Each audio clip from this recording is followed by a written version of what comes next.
السلام علیکم، میں قاضی وجاہت، آپ دیکھ رہے ہیں میرے یوٹیوب چینل قاضی وجاہت آفیشیل۔ آج کی بات چیت کا ہمارا موضوع ہے فلسطین، کہ ہم فلسطین سے محبت کیوں کرتے ہیں۔ اس سلسلے میں آپ سے پروفیسر سرفراز احمد معین صاحب کی تحریر آپ کے ساتھ شیئر کرنا چاہتا ہوں۔ یہ فلسطین انبیاء علیہ السلام کی مسکن اور سرزمین رہی ہے، تو وجہ سے ہم اس سے محبت کرتے ہیں۔ حضرت ابراہیم علیہ السلام نے فلسطین کی طرف ہجرت فرمائی۔ اللہ تبارک و تعالیٰ نے حضرت لوط علیہ السلام کو اس عذاب سے نجات دی جو ان کی قوم پر اسی جگہ نازل ہوا تھا۔ حضرت داؤد علیہ السلام اس سرزمین پر سکونت رکھی اور یہی اپنا ایک محراب بھی تعمیر فرمایا۔ حضرت سلیمان علیہ السلام اسی ملک میں بیٹھ کر ساری دنیا پر حکومت فرمایا کرتے تھے۔ چونٹی کا وہ مشہور قصہ جس میں ایک چونٹی نے اپنی باقی ساتھیوں سے کہا تھا، اے چونٹیوں اپنے بلوں میں گھس جاؤ، یہیں سے اس ملک میں واقع اسکلان شہر کی ایک وادی میں پیش آیا تھا جس کا نام بعد میں وادی النمل یعنی چونٹیوں کی وادی رکھ دیا گیا تھا۔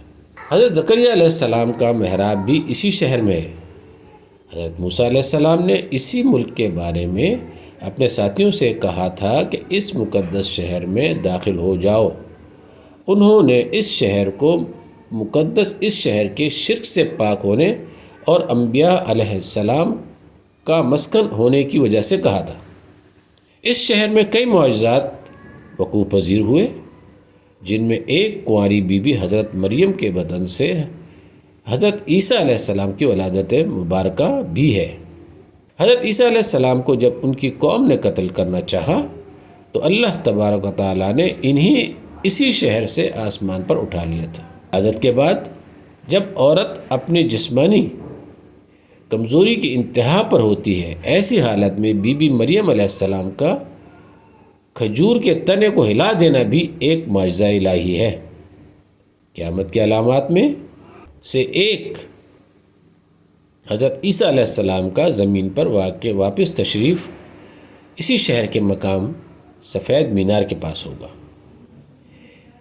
اسی شہر کے ہی مقام باب لد پر حضرت عیسیٰ علیہ السلام مسیح دجال کو قتل کریں گے۔ فلسطین ہی ارض محشر ہے۔ اسی شہر میں ہی یاجوج ماجوج کا زمین میں قتال اور فساد کا کام شروع ہوگا۔ اس شہر میں وقوع پذیر ہونے والے قصوں میں ایک قصہ طالوت اور جالوت کا بھی ہے۔ فلسطین کو نماز کی فرضیت کے بعد مسلمانوں کا قبلہ اول ہونے کا اعزاز بھی حاصل ہے۔ ہجرت کے بعد حضرت جبرائیل علیہ السلام دوران نماز ہی حکم ربی سے آقا علیہ السلام کو مسجد اقصی یعنی فلسطین سے بیت اللہ کعبہ مشرفہ مکہ مکرمہ کی طرف رخ کر آ گئے تھے۔ جس مسجد میں یہ واقعہ پیش آیا وہ مسجد آج بھی مسجد قبلتین کہلاتی ہے۔ حضور اکرم صلی اللہ علیہ وسلم معراج کی رات آسمان پر لے جانے سے پہلے مکہ مکرمہ سے یہاں بیت المقدس یعنی فلسطین لائے گئے۔ سرکار دو عالم صلی اللہ علیہ وآلہ وسلم کی ابتدا میں انبیاء علیہ السلام نے یہاں نماز ادا فرمائی۔ اس طرح فلسطین ایک بار پھر سارے انبیاء کا مسکن بن گیا۔ سیدنا ابو ذر کہتے ہیں رضی اللہ تعالیٰ عنہ کہتے ہیں کہ میں رسول اللہ صلی اللہ علیہ وسلم سے عرض کیا کہ زمین پر سب سے پہلا مسجد کون سی بنائی گئی؟ تو آپ صلی اللہ علیہ وآلہ وسلم نے فرمایا کہ مسجد الحرام یعنی خانہ کعبہ۔ میں نے عرض کیا پھر کون سی مسجد بنائی گئی تھی؟ تو آپ صلی اللہ علیہ وسلم نے فرمایا کہ مسجد الاقصی یعنی بیت المقدس۔ میں نے پھر عرض کیا کہ ان دونوں کے درمیان کتنا فاصلہ تھا؟ آپ صلی اللہ علیہ وآلہ وسلم نے فرمایا کہ 40 برس کا، اور تو جہاں بھی نماز کا وقت پالے وہی نماز ادا کر لے، پس وہ مسجد ہی ہے۔ وصال حبیبنا صلی اللہ علیہ وسلم کے بعد حضرت ابو بکر رضی اللہ تعالیٰ عنہ کو ارتداد کے فتنے اور دیگر کئی مشاکل سے نمٹنے کے لیے عسکری اور افرادی قوت کی اشد ضرورت کے باوجود بھی اس ارض شام یعنی فلسطین کی طرف آپ صلی اللہ علیہ وسلم کا تیار کردہ لشکر بھیجنا بھی ایک ناقابل فراموش حقیقت ہے۔ اسلام کے سنہری دور عمریہ میں دنیا بھر کی فتوحات کو چھوڑ کر محض فلسطین کی فتح کے لیے خود حضرت عمر کا چل کر جانا اور یہاں پر جا کر نماز ادا کرنا اس شہر کی عظمت کو اجاگر کرتا ہے۔ دوسری بار بعینیہ معراج کی رات بروز جمعہ 27 رجب 583 ہجری کو صلاح الدین ایوبی کے ہاتھوں اس شہر کا دوبارہ فتح ہونا بھی ایک نشانی ہے۔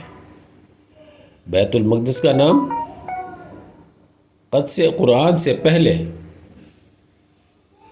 تک ہوا کرتا تھا۔ قرآن نازل ہوا تو اس کا نام مسجد اقصی رکھ دیا گیا۔ قدس اس شہر کی اس تقدیس کی وجہ سے ہے جو اسے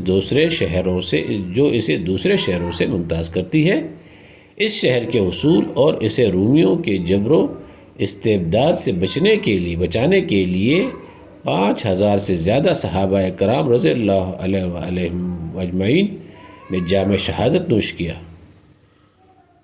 اور شہادت کا باب آج تک بند نہیں ہوا۔ اس سلسلے میں اور یہ سلسلہ ابھی تک چل رہا ہے۔ یہ شہر اس طرح شہیدوں کا شہر ہے۔ مسجد اقصی اور بلاد شام کی اہمیت بالکل حرمین الشریفین جیسی ہے۔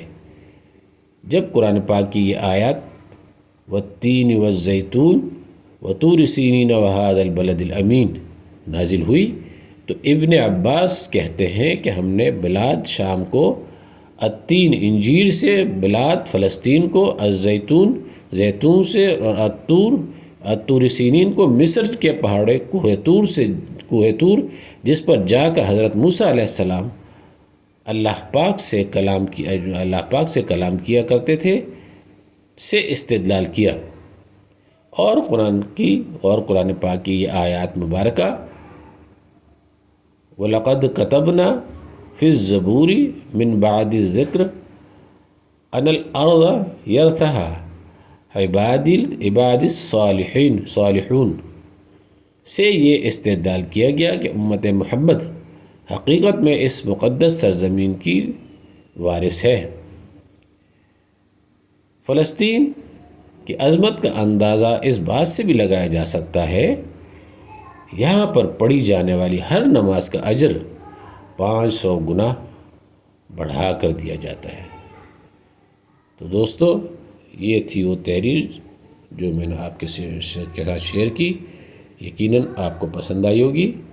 اگر آپ کو یہ ویڈیو اچھی لگے تو آپ لائک کریں، شیئر کریں اور سبسکرائب کریں، اور اپنی خاص دعا میں یاد رکھیں۔